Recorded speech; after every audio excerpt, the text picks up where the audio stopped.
Hi everyone, I am Prince Katiyar and welcome to learning logic. आज हमारी series का पहला पार्ट है जिसमें हम फर्स्ट पार्ट एएनएन को कवर करेंगे। इसके अंदर हम 5 क्वेश्चन करेंगे जो आपको लगभग में 15 से 20 कॉन्सेप्ट अच्छे से समझाने वाले हैं। ठीक है, तो ये सारी चीज़ें हम खुद से यहाँ पर लिखने वाले हैं। आपको ऐसा नहीं बस पीडीएफ पढ़ के आपको सुना देना, नहीं। तो अच्छे से आप थोड़ा सा ध्यान दीजिएगा और शुरू करते हैं हमारी आज की क्लास को। बिना देरी के हुए ले चलते हैं आपको स्क्रीन पे एंड आई होप अब आप यहाँ पर स्क्रीन देख पा रहे होंगे और हम यहाँ पर शुरू करते हैं हमारे आज के लेक्चर्स को। So just give me a second and that's it. ठीक, चलिए। तो बेसिकली आज का जो हमारा एजेंडा है यहाँ पर वो है ये पार्ट 1 एएनएन का, और इसी को आज हम यहाँ पर करने वाले हैं। अब इसके लिए हम आपको यहाँ पर ले चलते हैं, यहाँ पर हम चीज़ों को लिखेंगे, बट उससे पहले अगर आप यहाँ देखेंगे तो आपको देखने को मिल जाएगा इसके अंदर हमारे बहुत सारे क्वेश्चन है, जिसमें कुछ क्वेश्चन आज हम यहाँ पर करेंगे लगभग में 4 से 5। देखते हैं कितना टाइम लगेगा, उस हिसाब से हम चीज़ें आगे ले चलेंगे। एंड जब भी आप इंटरव्यू देने जाओगे तो सबसे पहला क्वेश्चन आपको यही पूछा जाएगा, वाई आप मशीन लर्निंग क्यों चूज नहीं कर रहे हैं, आपको डीप लर्निंग क्यों पढ़ना है, जब मशीन लर्निंग से सारी चीज़ें हो रही थी तो हमें डीप लर्निंग क्यों पढ़ना चाहिए। ऐसे कुछ क्वेश्चंस आपको देखने को मिलेंगे। तो उसी का आंसर हमारा क्या होगा, उसके कुछ रीजंस हैं वो यहाँ पर मैं बता दूं, और ये one of the important question है, बिलीव मी। ठीक है, रीजंस। ठीक है, why we are using neural network, why we are using deep learning. ठीक है, मशीन लर्निंग की जगह पे इन दोनों ही क्वेश्चन का आंसर आपका यहाँ पर ये हो जाएगा। अब यहाँ पर सबसे पहला इसका रीजन क्या हो जाएगी कि अगर हम बात करते हैं न्यूरल नेटवर्क्स की, ठीक है, तो इससे क्या होता है, जो हमारे कॉम्प्लेक्स पैटर्न होते हैं डेटा के अंदर, जो हमारा डेटा है, एक डेटा होगा ले सपोज ये, इसके अंदर जो कॉम्प्लेक्स पैटर्न होते हैं वो हम यहाँ पर पता कर सकते हैं अगर हम यूज कर रहे होते हैं क्या, दीज थिंग्स। ठीक है, न्यूरल नेटवर्क्स को यूज करते हैं। जबकि अगर हमारे डेटा के अंदर कॉम्प्लेक्स पैटर्न है तो हम बेसिक जो मशीन लर्निंग की एल्गोरिथम्स होती उनके थ्रू वो सारी चीजें नहीं कर पाते हैं। ठीक है, बाकी एक चीज और आपको मैं बता देता हूँ, एक काम करता हूँ, लेट्स सपोज ये सारी चीजें जो मैं बोल रहा हूँ उसका ऑलरेडी मैं चीजें आपको प्रोवाइड करा दूंगा, लिस्ट प्रोवाइड करा दूंगा। लाइक अगर आप इधर आएंगे तो आपको देखने को मिल जाएगा कि एनएन सेक्शन के अंदर अगर आप जाएंगे यहाँ पर लास्ट में, तो एनएन सेक्शन के अंदर ये सारी चीजें आपको रिटर्न में भी मिलेंगी। ठीक है, उसके लिए परेशान नहीं होना, आपको रिटर्न में सब कुछ मिल जाएगा। अभी हम आपको बस एक्सप्लेन कर दे रहे हैं, तो हम इंपॉर्टेंट चीजें सिर्फ बोलेंगे, उस तरीके से आप इसे देखिएगा। ठीक है, चलिए पहले क्वेश्चन का आंसर हम देख रहे थे और यहाँ पर हम आ चुके हैं। डेटा के अंदर जो कॉम्प्लेक्स पैटर्न होते हैं उसको ये एनालाइज कर सकता है। लेट्स सपोज आप एक क्लासिफिकेशन प्रॉब्लम ले रहे हैं और उस क्लासिफिकेशन प्रॉब्लम के अंदर अगर आप मशीन लर्निंग यूज करेंगे तो उतने अच्छे से आप क्लासीफाई नहीं कर पा रहे हैं। अगर उसमें कुछ कॉम्प्लेक्स चीजें हैं, अगर आप न्यूरल नेटवर्क लेंगे तो आसानी से आप कर सकते हैं।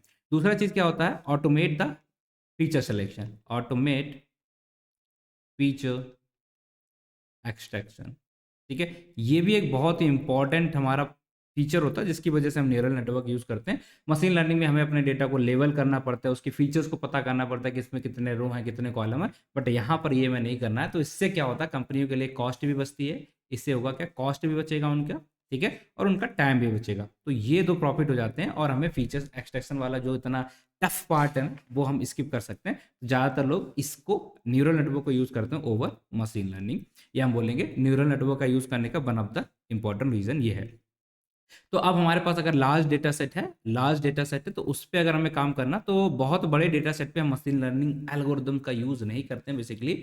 अब यहाँ पर कितना भी बड़ा डेटा सेट हो, उसको हम बिलियंस में ट्रिलियंस में डेटा सेट हो और उसके कितने भी पैरामीटर्स बन जाएंगे उसे हम यहाँ पर हैंडल कर लेंगे, क्योंकि जितना बड़ा डेटा सेट होगा उतना ही हमारा कॉम्प्लेक्स न्यूरल नेटवर्क होगा और कितनी भी कॉम्प्लेक्स इन्फॉर्मेशन उसे हम यहाँ पे अंडरस्टैंड कर पाएंगे, उसे हम यहाँ पर मॉडल को ट्रेन कर सकते हैं। बट अगर इन केस आप मशीन लर्निंग में बात करें तो अगर बहुत बड़ा डेटा सेट है तो उसे हमें पार्ट में करना पड़ता है, हम एक साथ सारे डेटा को एक साथ ट्रेनिंग नहीं करा पाएंगे। ठीक है, वो एल्गोरिथम फिर उतने कॉम्प्लेक्स डेटा में से चीज़ों को अच्छे से निकाल ही नहीं पाएंगी, ओवरफिटिंग जैसी प्रॉब्लम्स वहाँ पर होने लगती हैं।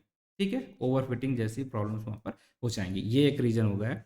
अब चौथा, अब आप बात कर रहे हैं कि हमें काम करना है न्यूरल नेटवर्क पे, हमें सॉरी इमेज डेटा के ऊपर हमें काम करना हो सकता है, कभी कभी वीडियोस के ऊपर अनस्ट्रक्चर्ड डेटा सेट होता है, राइट। उस अनस्ट्रक्चर्ड डेटा के ऊपर हम क्या करता है, उससे अगर हमें चीज़ों को निकालना है, मीन्स नॉन लीनियर डेटा है, अनस्ट्रक्चर्ड अनस्ट्रक्चर्ड डेटा है, इसका मीन्स हमें वहाँ पर नॉन लीनियरिटी कैप्चर करनी पड़ेगी। अब नॉन लीनियरिटी के कैप्चर करने के लिए हमें वहाँ नॉर्मल अगर हम कोई भी एल्गोरिदम लगाएंगे तो वो हमारा काम नहीं करेगा। तो आपको ये ध्यान रखना है, नॉन लीनियरिटी को कैप्चर करने के लिए, नॉन लीनियरिटी का मतलब यहाँ पर क्या होता है कि अगर हमें कॉम्प्लेक्स चीज़ें कैप्चर करनी है डेटा के अंदर से, लाइक स्पीच रिकग्निशन का कोई टास्क है कि छोटा छोटा डिफरेंस होता है, किसी की वॉइस में थोड़ा सा पिच ज़्यादा है, कभी किसी का वॉइस में थोड़ा सा पिच थोड़ा कम है, या हम फोरकास्टिंग की बात कर रहे होंगे प्रीवियस के डेटा के बेस पे हमने आगे को प्रोडिक्शन करना, तो वहाँ पर बहुत छोटा डेटा होगा तो हम नहीं कर पाएंगे, तो वहाँ पर हमें चाहिए होती नॉन लीनियरिटी कैप्चर करना, इसके लिए हम यहाँ पर इसे यूज़ करेंगे। या इसी को हम बोल सकते हैं हाई डायमेंशन डेटा हो हमारे पास, ठीक है, हाई डायमेंशन का अगर डेटा होगा then we have to use neural network, high dimensions data, ठीक। न्यूरल नेटवर्क हम यूज़ करेंगे, ना कि हम उसे यूज़ करने वाले। आई बिलीव ये चारों पॉइंट पांचों पॉइंट अभी तक के आपको साथ में समझ में आ गए।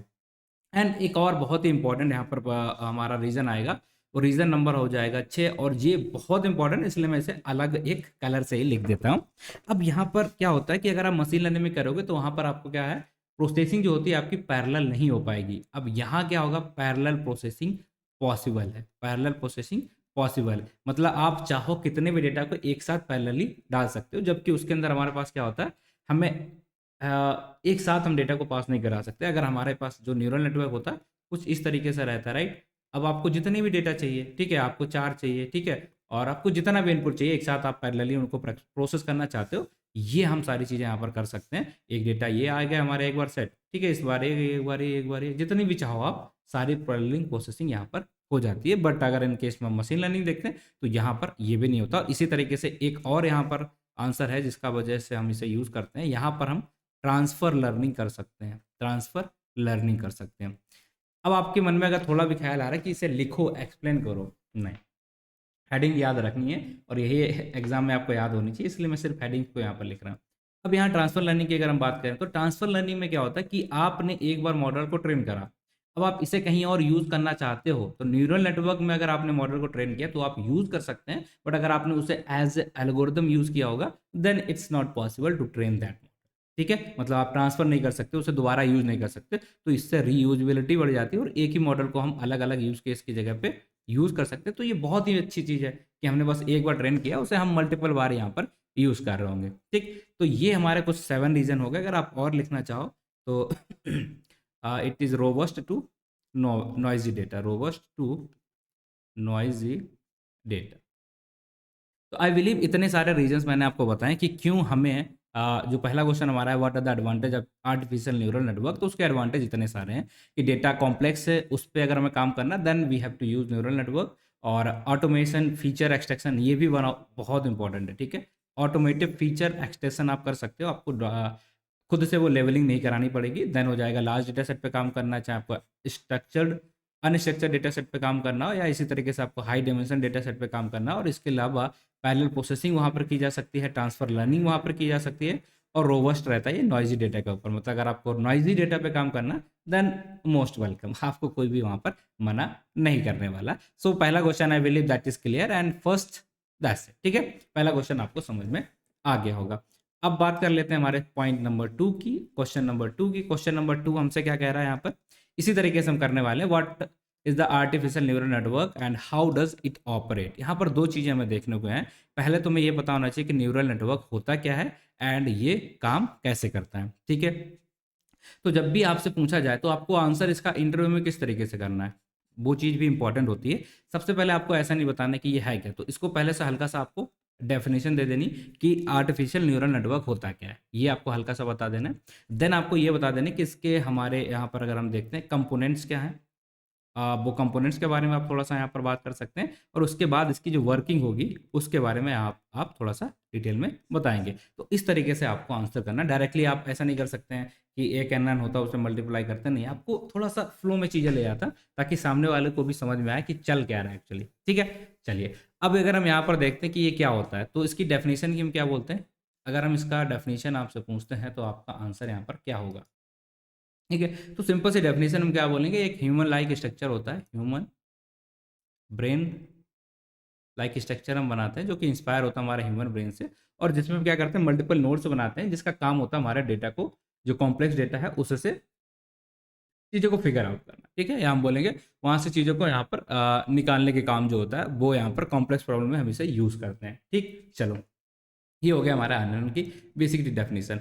अब हम बात करेंगे यहाँ पर कंपोनेंट्स क्या आएंगे, लाइक इसके अंदर ये सारी चीज़ें जो होती हैं, अगर आप किसी भी एक एनएन को बनाओगे, तो अगर आपके पास ऐसा कुछ है कि आप एक्सप्लेन कर सकते हो कॉपी पेन लेके, देन इससे अच्छा कुछ भी नहीं होगा।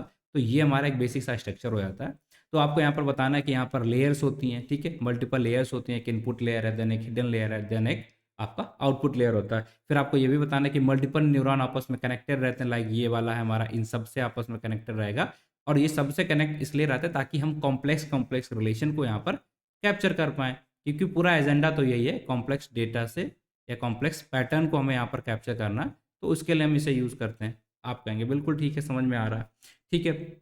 फिर हम बोलेंगे लेयर्स के बारे में हमने बात कर ली है। अब हम बात करेंगे कि यहाँ पर कितनी लेयर होती है, थोड़ा सा चलिए लिख भी देते हैं। लाइक हम यहाँ पर बात करेंगे, ये हमारी इनपुट लेयर है, ये हमारी हिडन लेयर होती है, और ये वाली हमारी हो जाएगी आउटपुट लेयर, ठीक है। अब यहाँ पर क्या होता है, ये न्यूरॉन्स हैं आपस में, ये क्या बोलते हैं मैंने, ये नोड्स हमने बोल दिए, ये आपस में कनेक्टेड होते हैं ताकि ये कॉम्प्लेक्स इन्फॉर्मेशन को कैप्चर यहाँ पर कर पाएँ। अब इनके बीच में किस चीज़ का, ले सपोज ये वाली वैल्यू है, इसके रिस्पेक्ट में कितना, इसको कितना इंपॉर्टेंस देना है, तो इसके लिए हम क्या करते हैं, यहाँ पर एक वैल्यू इन्हें असाइन करते हैं, जिन्हें बोलते हैं वेट, ठीक है, वेट बोलते हैं। इसी तरीके से ये सारी चीज़ें आपस में जीरो ना हो जाएं, उसे रोकने के लिए हम यहाँ पर यूज़ करते हैं वायस, ठीक है। एक वाइट होता है, एक वेट होता है और वायस होता है। अब यही जो चीज़ें होती है ना, कि इसके बीच में हमने रैंडमली, सबसे पहले हम क्या करेंगे, रैंडमली कोई वेट और वाइस हमने यहाँ पर असाइन कर देना है, ठीक। फिर ये पूरा कनेक्शन इस तरीके से जाएगा, पूरा कनेक्शन यहाँ पर इस तरीके से होके, सारा कुछ होके एक यहाँ पर आपको आउटपुट मिलता है। आई बिलीव आपने ये सारी चीज़ें पढ़ रखी हो, डायरेक्टली आपको इंटरव्यू सीरीज पे नहीं आना, ठीक। अगर आप चाहते हैं कि नहीं मुझे सब कुछ फॉर्म में समझ में आए, इस तरीके से पढ़ा, तो हम अगला वीडियो या अगली प्लेलिस्ट उसके ऊपर ले आएंगे, बट अभी हम इसी चीज़ को यहाँ पर बताने वाले हैं।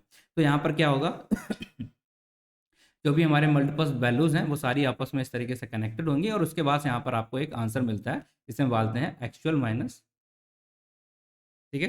जो एक्चुअल वैल्यू होती है उससे अगर हम प्रोडिक्टेड को माइनस करते हैं, तो उससे हमें क्या मिलेगा, आंसर मिलता है, ठीक। एक आंसर मिलेगा, और वो हमें बताता है कि हमारा डिफरेंस कितना है, ठीक है, डिफरेंस कितना है। अब आपको ये चीज़ अगर समझ में नहीं है हमने यहाँ पर क्या किया है, न्यूरल नेटवर्क काम किस तरीके से करता है, तो आप इस तरीके से समझिए इसे।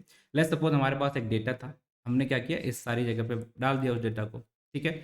अब इस डेटा को हमने यहाँ पर सारी जगह पुट कर दिया, और ये डेटा आपस में यहाँ पर गया, और उसके बाद यहाँ पर इन सारे वेट के साथ और वाइस के साथ यहाँ मल्टीप्लाई किया गया हर डेटा के ऊपर। उसके बाद ये यहाँ गया, और उसके बाद यहाँ पर गया, और उसके बाद यहाँ पर एक आंसर मिलेगा सारी चीज़ें कैलकुलेट होने के बाद, ठीक। अब यहाँ से यहाँ जाने वाली जो प्रोसेस होती है इसे हम क्या बोल देते हैं, फॉरवर्ड प्रोपगेशन, और जो वापस आने वाली प्रोसेस होगी उसे हम बोलते हैं बैकवर्ड, क्योंकि आगे की तरफ मूव करना ये फॉरवर्ड हो गया, पीछे की तरफ मूव करना ये हमारा बैकवर्ड हो गया। चलो, अब यहाँ पर हम कहना क्या चाह रहे हैं वो समझने की बात है, कि हमने यहाँ पर वैल्यू डाली है, और वैल्यू जाएगी यहाँ पर, ठीक है, यहाँ से कैलकुलेट होकर यहाँ पर आएगी, उसके अंदर हमने रैंडमली क्या डाल दिया, वेट एंड बायस। तो क्या हुआ कि जो हमारी डेटा था, जो हमने एक्चुअल डाटा डाला था, उसके बेस पे एक वैल्यू यहाँ पर प्रिडिक्टेड भी तो आएगी, तो हम कंपेयर करेंगे कि कितना अंतर आया, ठीक है। और अगर जो हमने यहाँ पर सोच रहे थे, सपोज हम सोच रहे थे 5 आना चाहिए, ठीक है, एक्चुअल वैल्यू प्रिडिक्टेड में आ गई 4, तो इसका मतलब एक वैल्यू कहीं भी एरर है, एक वैल्यू का यहाँ पर मिसिंग है, और इसी को हम क्या बोलते हैं, हमारा ये हो जाता है हमारा यहाँ पर लॉस, कि भैया एक का लॉस हो गया, इतना हमारे मॉडल ने गलत चीज़ें सीखी हैं। हमारा एजेंडा क्या होता है कि इसके बीच का जो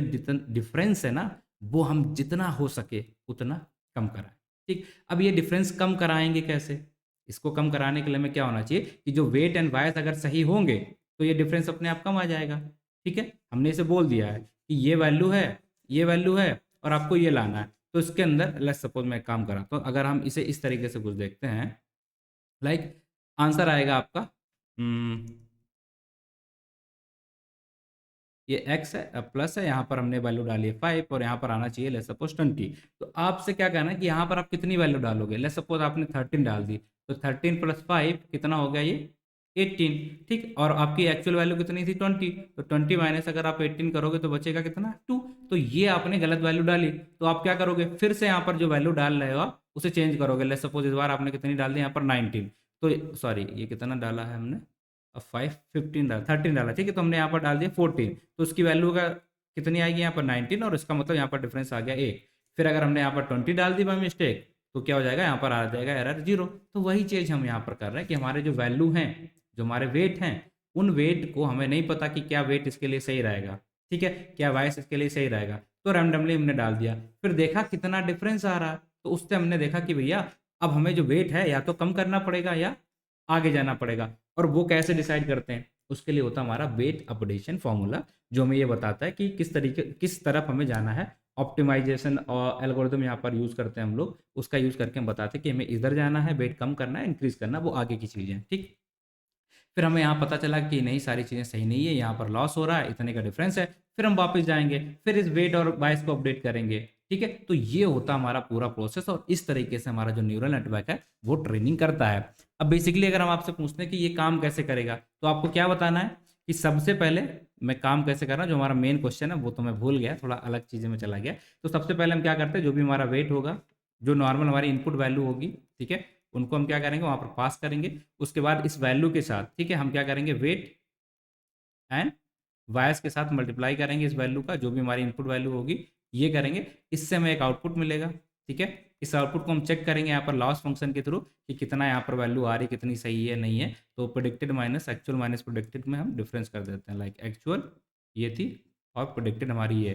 तो यहाँ से हमें पता चलेगा कि कितनी वैल्यू हमारी गलत आ रही है। फिर हम क्या करेंगे, दोबारा जाएंगे वापस, फिर हम जाके यहाँ वेट और वाइस की वैल्यू अपडेट करेंगे। ठीक, तो ये प्रोसेस हम तब तक करेंगे जब तक यहाँ पर जो एक्चुअल वैल्यू है, जब तक हमने कब तक किया, जब तक ये वैल्यू जीरो नहीं आ गई। तो जब जीरो जे आ जाएगी इट मीन्स दैट कि हमारा आंसर सही हो गया। अब मॉडल के पास जो वेट एंड बायस है वो करेक्ट है, मॉडल की हमारी ट्रेनिंग हो गई। इसे बोलते हैं मॉडल की ट्रेनिंग करना। मतलब सही वेट एंड बायस मॉडल को बता पाना, मॉडल को सिखा पाना, बार बार ये रिपीट करते करते, ये प्रोसेस रिपीट करते करते, और जितने बार आप रिपीट करोगे फिर अंत में क्या होगा, मॉडल सही वैल्यू ढूंढ लेगा। ठीक है, इसी प्रोसेस को हम क्या बोल देते हैं, मॉडल ट्रेनिंग। क्या बोलेंगे हम इसे, मॉडल ट्रेनिंग बोल देंगे। और हम क्या करते हैं एक्चुअली में, मॉडल ट्रेनिंग में करना क्या होता है, अपडेट करना होता है किसे, वेट एंड वायस को। और पूरे जो हमारा नेटवर्क है, इसका जो काम करने की प्रोसेस है उसमें होता ही क्या है कि हम वेट एंड वायस के साथ इनपुट को मल्टीप्लाई करा के आउटपुट निकालते हैं। फिर हम यहाँ पर लॉस निकालते हैं, और अगर लॉस में डिफरेंस है तो हम वापस फिर से वेट एंड वायस अपडेट करते हैं। ये होता हमारा पूरा प्रोसेस। आई बिलीव कि ये चीज़ आपको यहाँ तक समझ में आई होगी। ठीक, चलो अब क्वेश्चन नंबर 3 पे आ जाते हैं। What are the activation function and their types and what are they essential in neural network, why they are essential in neural network. ये क्वेश्चन नंबर हमारा 3 है। अब ये क्वेश्चन के बारे में मैं आपको पहले ये बता देता हूँ एक चीज़ की, अगर हम लास्ट में जाएंगे तो यहाँ पर, ठीक है, यहाँ पर आते हैं। अब यहाँ पर आपको देखने को मिलेगा जो भी मैंने आपको अभी बताया था, लाइक प्रोसेस के बारे में, किस तरीके से सारी चीज़ें मैंने यहाँ पर एग्जांपल तक आपके लिए दे दिया। अगर आपको समझने में दिक्कत आए तो आप इसे रेफर करेंगे, आपको सब कुछ समझ में आ जाएगा, सारे स्टेप्स वगैरह तक मैंने यहाँ पर दिए हैं। इसी तरीके से अगर आप लास्ट में आएंगे एक्टिवेशन फंक्शन के बारे में, तो यहाँ पर मैंने इसकी जो टाइप्स हैं सिग्मॉइड, उनके बारे में क्या एडवांटेज है, क्या डिसएडवांटेज है, और 10H क्या है, रेलू क्या है, वो सारी चीज़ें ऑलरेडी मेंशन की हैं। तो आपको बाकी और डिटेल में पढ़ना तो आपको इस पीडीएफ से मिल जाएगा। बाकी जो मेन कॉन्सेप्ट है वो हम यहाँ पर पढ़ने वाले हैं, क्योंकि अगर हम ये सारी चीज़ें देखने लग जाएंगे तो फिर वीडियो बहुत ज़्यादा लंबी हो जाएगी, और ये हमारे इंटरव्यू सीरीज नहीं, प्रॉपर एक प्रॉपर सीरीज बन जाएगी। ठीक, चलिए उतना आप लोग थोड़ा सा ध्यान रखिएगा। अब बात करते हैं हमारा थर्ड क्वेश्चन, जो कि है व्हाट इज एक्टिवेशन फंक्शन। ये क्वेश्चन तो आपसे पूछा ही जाने वाला है। अब आपको इस तरीके से इसे बताना है, एक्टिवेशन फंक्शन। ठीक है, इसका नाम लिख लेते हैं एक्टिवेशन फंक्शन। ठीक है, अब इसका अगर हम पूछेंगे इसका काम क्या होता है, तो इसका बेसिकली हम पहले यूज़ करें कि इसे हम क्यों यूज़ करते हैं, पहले ये समझ लेते हैं। तो इसका बेसिकली अगर आप देखोगे क्यों यूज़ करते हैं, तो आंसर आएंगे आपको 3। ठीक, कि अगर हमें नॉन लीनियरिटी ऐड करनी है, नॉन लीनियरिटी ऐड करनी है, अगर हमें कॉम्प्लेक्स पैटर्न पता करने हैं, लर्न डेटा के अंदर से कॉम्प्लेक्स पैटर्न पता करने उसके लिए, और अगर हमें डिफरेंशिएबिलिटी ऐड करनी है, ठीक है, डिफरेंशिएबिलिटी ऐड करनी है, तो इन सारी चीज़ों के लिए हम इसे यूज़ करते हैं। अब आपके मन में आएगा ये नॉन लीनियरिटी ऐड करने से क्या फ़ायदा होगा, ये करने के लिए हम इसे यूज़ करते हैं। ठीक है, चाहे ये हो, चाहे ये हो, और चाहे ये हो। अब आपका मन में आएगा कि ये सारी चीज़ें हम करते हैं क्यों, इसकी हमें ज़रूरत ही क्यों है, तो वो सारी चीज़ें हम यहाँ पर थोड़ा सा देख लेते हैं, लाइक नॉन लीनियरिटी। तो नॉन लीनियरिटी ऐड करने से क्या होगा कि आपके मॉडल जो है कॉम्प्लेक्स पैटर्न को पता कर पाएगा। अब आप कहोगे कैसे, एक फंक्शन डालने से किस तरीके से हमारे मॉडल के अंदर नॉन लीनियरिटी ऐड हो जाती, वही आपको समझाते हैं। तो होगा क्या, लेट्स सपोज आपको यहाँ पर डालना लाइक 2 + x = लेट्स सपोज ये आपका आंसर आ रहा है कुछ इस तरीके से। ठीक है, और आपको यहाँ पर देखने को मिल रहा है कि ये कोई x हमारा है। अगर हम इसे इस तरीके से लिख देते तो ये हमारा क्या बन चुका है, एक फंक्शन है। अब इस फंक्शन के अंदर हम जो भी वैल्यू डालेंगे, लेट्स सपोज अगर हम यहाँ पर 3 डालेंगे तो आंसर आ जाएगा 5। ठीक है, तो यहाँ पर मॉडल ने कुछ लर्न किया क्या, नहीं, उसने क्या किया, बस वैल्यू को वो चेंज करेगा बार बार, कि पहले उसने शायद डाल के देखा हो 1, फिर डाल के देखा हो 2, फिर डाल के देखा हो 3, तो वैल्यू को वो बार बार चेंज कर रहा, और उसके बेस पे क्या आ गया, यहाँ पर उसका आंसर आ गया 5। ठीक है। बट अगर हम क्या करेंगे, यहाँ पर ये क्यों हुआ, यहाँ पर हमने क्या किया, ये सिंपल फंक्शन डाला था। ठीक है, सिंपल फंक्शन डालोगे तो मॉडल आपका कुछ भी सीखेगा नहीं, बस ट्रायल एंड करेगा और आपका आंसर आ जाएगा। तो वहां पर वो कुछ सीख पाया, आंसर आएगा, नहीं सीख पाया। ठीक, अब ये सिखाने के लिए हमें क्या करना पड़ेगा, तो सिखाने के लिए हम सिंपल फंक्शन ना डाल के हमें क्या करना पड़ेगा, एक कॉम्प्लेक्स फंक्शन यहाँ पर हम डालेंगे, एक कॉम्प्लेक्स फंक्शन डालेंगे। और इसी कॉम्प्लेक्स फंक्शन को हम बोलते हैं एक्टिवेशन फंक्शन। ठीक है, जो हमारे मॉडल को कुछ सिखा पाए। ठीक है, क्या बोलेंगे हम इसे, एक्टिवेशन फंक्शन। तो इतना आपको समझ में आया होगा एक्टिवेशन फंक्शन है क्या। एक ऐसा फंक्शन हम डाल देते हैं एक ऐसी वैल्यू के अंदर, जब भी हम पूरा वो प्रोसेसिंग करते हैं, फॉरवर्ड प्रोपगेशन पे जाते हैं, तो वहां पर हम एक ऐसा फंक्शन डालते हैं जो हमारे डेटा के अंदर क्या कर देता है, कॉम्प्लेक्सिटी ला देता है। फिर वहां से क्या होगा, मॉडल सीखना शुरू करेगा। ठीक है, कैसे करता दिखाते हैं। तो लेट्स सपोज अगर आप x की जगह यहाँ पर इस तरीके से कुछ डाल दोगे, लाइक 1 + e⁻⁻x, ये क्या है, आई बिलीव आपको पता होगा इस फंक्शन के नाम। और ये होता हमारा, इसका नाम नहीं बता रहा मैं, ये होता हमारा एक एक्टिवेशन फंक्शन। तो ये सिंपल फंक्शन की जगह हम क्या कर रहे हैं एक्चुअल में, हम इस फंक्शन की जगह इस तरीके के कॉम्प्लेक्स फंक्शन डालेंगे। अब मॉडल को इस फंक्शन में वैल्यू रिलेट करना इतना आसान नहीं होगा। तो अगर हमें मॉडल को कॉम्प्लेक्स या बहुत अच्छे से चीज़ों को ट्रेन कराना सिखाना है, तो उसे कॉम्प्लेक्स कॉम्प्लेक्स हम यहाँ पर फंक्शन डालेंगे। तो इसके बाद में अगर यहाँ पर जो x की वैल्यू होगी वो एक थोड़ा सा टफ रहेगा। अब इस चीज़ को मॉडल प्रेडिक्ट करेगा, इसके बेस पे यहाँ पर आंसर सही है, तो उसमें उसे करनी पड़ेगी मेहनत, और यहीं पे हो जाएगी मॉडल की लर्निंग। ठीक है, अब यहाँ पर इस वैल्यू, अगर ये हमने यहाँ पर फंक्शन डाला होता, तो x की क्या वैल्यू रहेगी, इसे पता करने के लिए इसे बहुत ज़्यादा मेहनत करनी पड़ेगी कि 5 कैसे आएगा। तो यही जो मेहनत करनी पड़ी, तो इससे क्या होगा, मॉडल सीख रहा, मॉडल को पता चल रहा कि एक्चुअल में डेटा में रिलेशन क्या है। और अगर आप सीधे सीधे डाल दोगे तो उसे कोई रिलेशन फाइंड ही नहीं करना, बस उसने ट्रायल एरर किया और अलग अलग वैल्यू डाल दी, कुछ भी वो सीखा नहीं सीखा। अब यहाँ पर क्या है, वो प्रॉपर सीख रहा है चीज़ों को, तो इसकी वजह से मॉडल ट्रेनिंग हो पाती है। तो नॉन लिनियरिटी हम ऐड कर देते हैं डेटा के अंदर। अगर हम नॉन लिनियरिटी ऐड करेंगे तो क्या होगा, मॉडल की ट्रेनिंग अच्छी होगी। ठीक है, मॉडल को हम ट्रेन कर सकते हैं। अगर हम नॉन लिनियरिटी ऐड नहीं करेंगे तो कॉम्प्लेक्स डेटा से हम कुछ भी वहाँ पर ट्रेनिंग नहीं करा पाएंगे। ठीक है, चलो फिर हम बात करते हैं लर्न कॉम्प्लेक्स पैटर्न। अब हमने जब ये फंक्शन डाला, इसका मतलब ही ये है कि मॉडल के अंदर इतना कॉम्प्लेक्स अगर ये रिलेशन पता करेगा, मतलब कॉम्प्लेक्सिटी को ही वो लर्न कर रहा है। ठीक है, और ये अगर इतने कॉम्प्लेक्स फंक्शन होगा तो इतने ही ज़्यादा अच्छे तरीके से हमारा मॉडल ट्रेन होगा। और जितना अच्छा सा, जितना डिटेलिंग में मॉडल की ट्रेनिंग होगी, इट मीन्स दैट कि उसके अंदर जो भी डेटा सेट के अंदर कॉम्प्लेक्स पैटर्न होंगे, कॉम्प्लेक्स पैटर्न होंगे, उन्हें मॉडल सीख पाएगा। सिंपल है, समझ गए ना। बस इसके लिए हम लोग यूज़ करते हैं एक्टिवेशन फंक्शन का। और थर्ड होता है डिफरेंशियबिलिटी। अब क्या होता है, ये हम फंक्शन ऐसे यूज़ कर रहे हैं, डिफरेंशियबिलिटी का मतलब यहाँ पर ये होता है कि हम जब बैक प्रोपोगेशन करेंगे, बैक प्रोपोगेशन, ठीक है, हम बैक प्रोपोगेशन करते हैं, तो हमें क्या करना होता है, तो वापिस आना पड़ता है इधर। ठीक है, वापिस आना पड़ता है ताकि हम अपने क्या करें, वेट एंड जो वायस होते हैं हमें उन्हें अपडेट करना है। ठीक है, वेट एंड वायस को अपडेट करना। तो वेट एंड वायस को अपडेट करना है, तो हमें ये करना पड़ता है, एक चैन बन जाती है, राइट। आपको पता होगा कि ये इस पे डिपेंड है, ये इस पे डिपेंड है, ये इस पे डिपेंड है, ये इस पे डिपेंड है। तो अगर इस वेट को मैं अपडेट करना, तो मैं एक चैन के थ्रू आएंगे कि इससे ये इसका रिलेशन, इसका ये रिलेशन, इसका ये रिलेशन। तो इनको ऐड करने से, एक्टिवेशन फंक्शन ऐड करने से यहाँ पर क्या हो जाती है, डिफरेंशियबिलिटी आ जाती है। और उसको, ठीक है, रिलेशन फाइंड करने में उसका हेल्प लेते हैं हम, कि किसको चेंज करने से किस पे कितना रिलेशन आता है। इसी को तो हम बोलते हैं differentiability, like D Y by D X, कि x में कितना चेंज करने पे y में कितना चेंज होगा, तो इस वेट पे चेंज करने में हमारे इस वेट पे कितना चेंज होगा। तो ये सारी चीज़ें कैलकुलेट करने में हेल्प होती है, और इसी की वजह से हम वेट एंड वाइस को अपडेट कर पाएंगे। तो डिफरेंशियबिलिटी भी हम यहाँ से ला सकते हैं।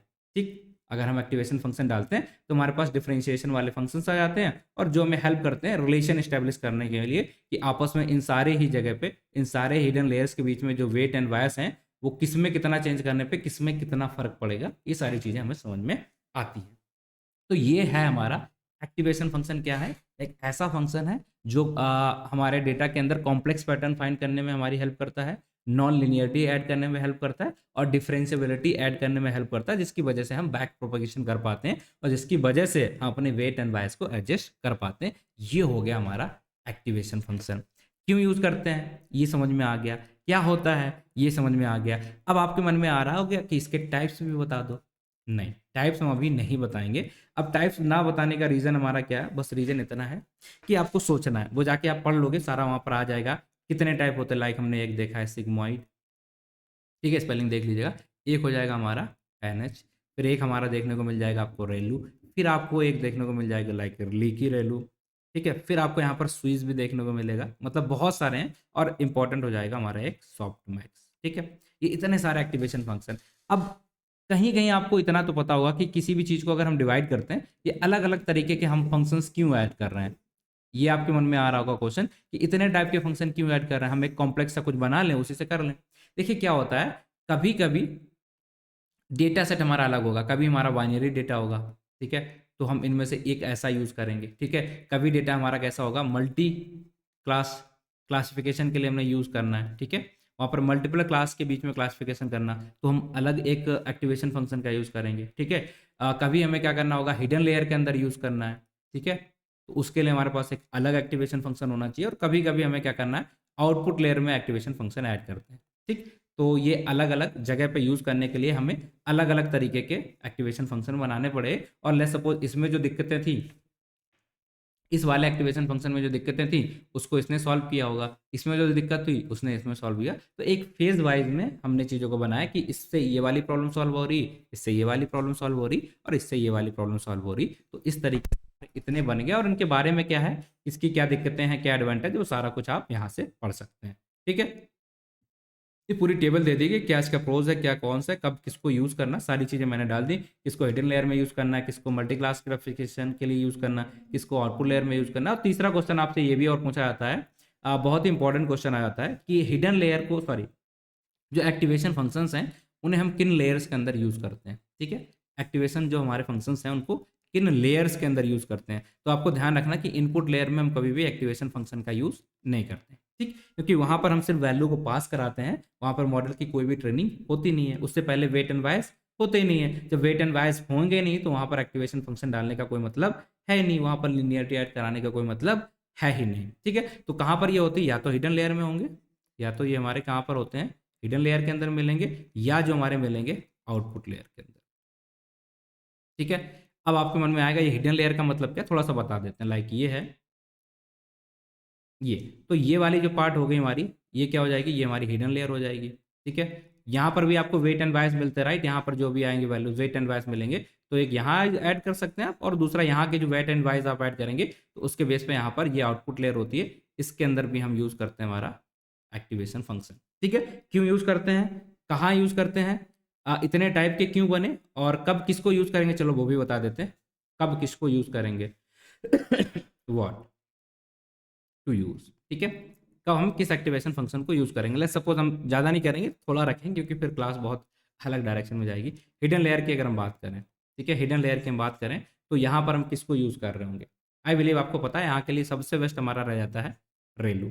ठीक है, सबसे बेस्ट यहाँ पर हो जाएगा हमारा रेलू। और अगर हम आउटपुट लेयर की बात करें तो यहाँ पर हमारे दो होते हैं, एक तो सिग्मॉइड, ठीक है, और दूसरा हो जाता है हमारा सॉफ्ट मैक्स। ये क्वेश्चंस पूछे आते हैं, आउटपुट लेयर में आप किसे प्रेफर करोगे, तो आपको आंसर देना है सॉफ्ट मैक्स को प्रेफर करेंगे। सिग्मॉइड को क्यों, जब आपकी कैसी प्रॉब्लम होगी, बाइनरी क्लासिफिकेशन वाली प्रॉब्लम होगी तो आप इसे यूज कर लोगे। और जब आपका नॉर्मल सॉफ्ट मैक्स वाला प्रॉब्लम है, मतलब मल्टी क्लास वाली प्रॉब्लम है, तो आप इसको यूज करोगे। ठीक है, चलो, तो बीच में हम रेलू को यूज करते हैं। अब रेलू के अलावा जो बाकी है सिग्मॉइड को बीच में कब यूज करेंगे, कब नहीं यूज करेंगे, इस पे भी क्वेश्चंस बन जाते हैं कि सिग्मॉइड को क्यों नहीं यूज करते हैं। तो इसका भी आंसर आपको पता होना चाहिए कि अगर हम सिग्मॉइड को यहाँ पर यूज करेंगे, सॉरी, ये रेलू को बीच में क्यों यूज करते हैं या इसको लास्ट में क्यों यूज करते हैं, वो पता होना चाहिए। देखिए यहाँ पर हम क्या कर रहे होते हैं, सिर्फ हमें चीज़ों को प्रिडिक्ट करना है कि ये आएगा आंसर, ये आएगा, तो उसके लिए ये दोनों चीज़ें हमें पता होंगी। अब ये कैसे आपको समझ में आएगा, तो क्लास में आपको पता चलेगा जब हम इनकी रेंज के बारे में बात करेंगे। इसकी जो रेंज होती है थोड़ी सी बड़ी होती है, -1 से लेके 1 तक। ठीक है, और जो सिग्माइड की रेंज होती है 0 से 1।